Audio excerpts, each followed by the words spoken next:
Good morning everybody. This morning I wanted to have a quick talk with you about hay fever, because so many people suffer at this time of year, whether it's early hay fever you get now or later on in the year. It really can be such a miserable time for lots of people. So what I want to talk about is the root cause of hay fever, and really getting in there to try to bolster yourself so that over the years to come it might not be so bad for you. I can't promise you'll get rid of it, but I can suggest that the interventions that I'm going to make may support you and lessen some of your symptoms over time. So hay fever is an immune reaction, and basically your immune system is trying to protect you, and it's hypervigilant and it's being too enthusiastic. And the process that's involved is something called the Th2 response. And what that means is that basically what I've just said, your body is in kind of a fight or flight reaction in terms of how it wants to attack things, and it's reacting unnecessarily to harmless pathogens out there and particles. So for somebody like me, pollen is absolutely harmless, but for somebody else whose immune system is a little bit different, can make them truly miserable. So what do we do about this? Well, it's all about nurturing the immune system, calming down that Th2 response, letting the body know that it's not under attack, and nurturing the immune system so that it can focus in the right balance to the right things and the right stimulus, rather than being hypervigilant all the time. Because often people who develop hay fever can then go on to develop other environmental allergies, and we don't want that. So for whatever reason, your immune system might be a little bit overactive. It might be that perhaps you were a cesarean baby. It might be that you've got a bit of leaky gut going on. It might be that you've just had a lot of stress, and your immune system is reacting because of that. Stress is terrible for causing problems with the immune system. Whatever the reason, let's get down to the nitty-gritty. So first of all, one very simple thing that you can do for yourself, and I see the benefits of this year in, year out with people in clinic. Did you know that even if you are slightly dehydrated, you will produce more histamine, your mast cells will become more active? So just making sure that the very first thing you do in the morning before you have a tea or coffee, you have a pint of water, put some lemon in it, put some rosemary in it, whatever you like to flavour it with, as long as it's not sugar. Pure water, not herbal teas, not decaf tea, not decaf coffee, pure water. That is the very best thing you can do to start your day in order to hydrate. And then throughout the day, you want to be aiming for 3 to 4 pints of water. If you like to use pints, that's 1.5 to 2 litres of water, pure water. I'm not talking about anything else, only the good stuff, over the course of the day. If you're exercising a little bit more, if you're in a hot country, perhaps a little bit more.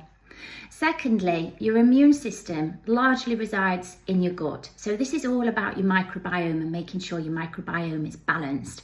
And things that you can do to help is avoid things that stress that microbiome out. So avoiding stimulants like the coffees, the tea, smoking, alcohol, sugars, avoiding processed foods, avoiding anything that can cause a leaky gut reaction, which is always going to stimulate your immune system. Because when you get leaky gut and your villi and your intestines go a bit gappy like this instead of being tight like this, then particles get through and stimulate an immune reaction in the body.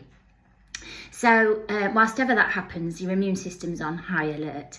So drugs, alcohol, lifestyle as well. If you're burning the candle at both ends, if you're not getting a good 7 to 8 hours sleep, all these things can contribute to leaky gut.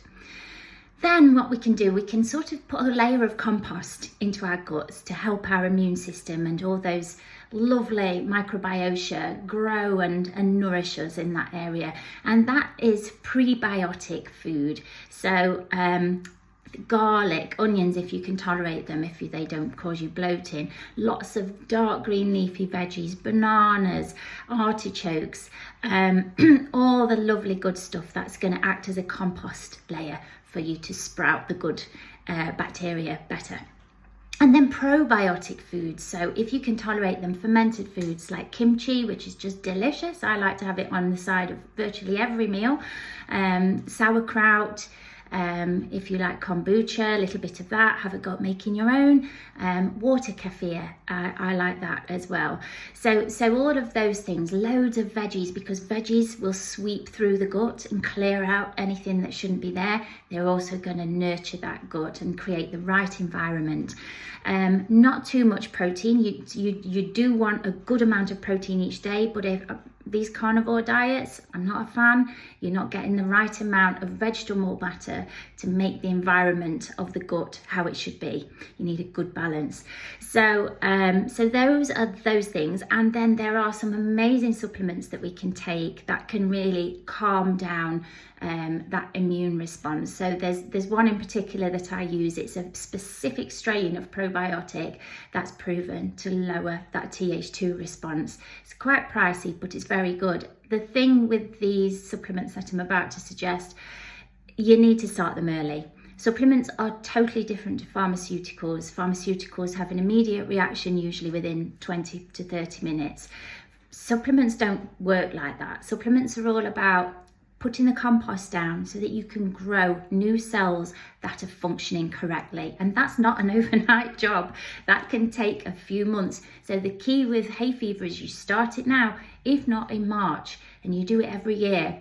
So there's this particular strain of probiotic that I can give you details of. And then I also like to use a really nice immune nurturing supplement that's got elderberry and beta glucans in, and vitamin D and zinc, really going to look after your immune system. And then quercetin is a really good one that I use as well. And then lastly, I've got a really nice recommendation for some eye drops if you do get itchy eyes that are nice and soothing. But first of all, do try those dietary interventions. If you want details of the supplements, then there's a link in my bio on Instagram and below everywhere else, so that you can message me and then you'll get the links with the products that I usually recommend. Have to do the disclaimer: if you're not my client, then this is for information purposes only, and taking these things are entirely at your own risk. But there we go. So do get in touch if you want to know more. Take care and have a great day. Bye.